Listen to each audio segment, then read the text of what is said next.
আমি নামাজ পড়ি, দোয়াও করি, তবু আমার জীবন এত কষ্টে ভরা কেন? এই প্রশ্ন যদি আপনারও মনে যদি থাকে, তাহলে আজকের এই ভিডিওটা আপনার জন্য। আসসালামু আলাইকুম রহমতুল্লাহ বরকাতুহ। প্রিয় ভাই বোনেরা, জীবনের কষ্ট মানে আল্লাহর গজব নয়, বরং অনেক সময় কষ্ট হলো আল্লাহর বিশেষ পরীক্ষা ও ভালোবাসার নিদর্শন। এই জন্য আল্লাহ রব্বুল আলামিন সূরা বাকারার 155 নম্বর আয়াতের মধ্যে বলেন, وَلَنَبْلُوَنَّكُمْ بِشَيْءٍ مِنَ الْخَوْفِ وَالْجُوعِ وَنَقْصٍ مِنَ الْأَمْوَالِ وَالْأَنفُسِ وَالثَّمَرَاتِ وَبَشِّرِ الصَّابِرِينَ। আমি অবশ্যই তোমাদেরকে পরীক্ষা করব, ভয়, ক্ষুধা ও সম্পদের ক্ষতি করে, প্রাণ, ফল ফসলের ক্ষতির মাধ্যমে, আর সুসংবাদ দাও ধৈর্যশীলদের। প্রিয় বন্ধুরা, অর্থাৎ কষ্ট আসবেই, এটাই আল্লাহর ঘোষণা। প্রিয় বন্ধুরা, কষ্ট কেন আসে? এর তিনটি কারণ। নাম্বার 1, প্রথম হচ্ছে ঈমানের পরীক্ষা।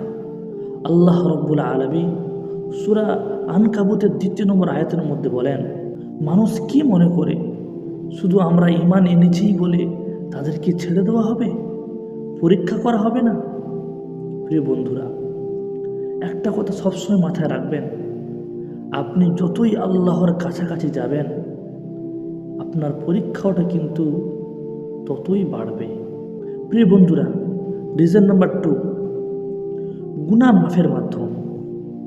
রাসূলুল্লাহ সাল্লাল্লাহু আলাইহি সাল্লাম বলেছেন, মুমিনের শরীরে যদি কাঁটাও ফুটে যায়, আল্লাহ রব্বুল আলামিন তার মাধ্যমে গুনাহ মাফ করে দেন। সুবহানাল্লাহ। সেই মুসলিম ও বুখারীর মধ্যে এসেছে। প্রিয় দিনদার ভাই ও বোনেরা, আপনার এই কষ্টগুলো হতেও পারে জান্নাতের পথটা কিন্তু আরও সোজা করে দিচ্ছে। রিজন নাম্বার 3 নম্বর কারণ, আল্লাহর কাছে ফিরে আনার জন্য। অনেক সময় সুখে মানুষ কিন্তু আল্লাহকে ভুলে যায়, কিন্তু কষ্ট মানুষকে সেজদায় ফিরিয়ে আনে। কষ্টের সময় আমরা কি করব? নামাজ কিন্তু আঁকড়ে ধরুন, বেশি বেশি করে আল্লাহর কাছে দোয়া করুন এবং সবরের সঙ্গে অপেক্ষা করুন। আল্লাহ রব্বুল আলামিন কোরআনের মধ্যে বলেন, ইন্না মাআল উসরি ইউসরা।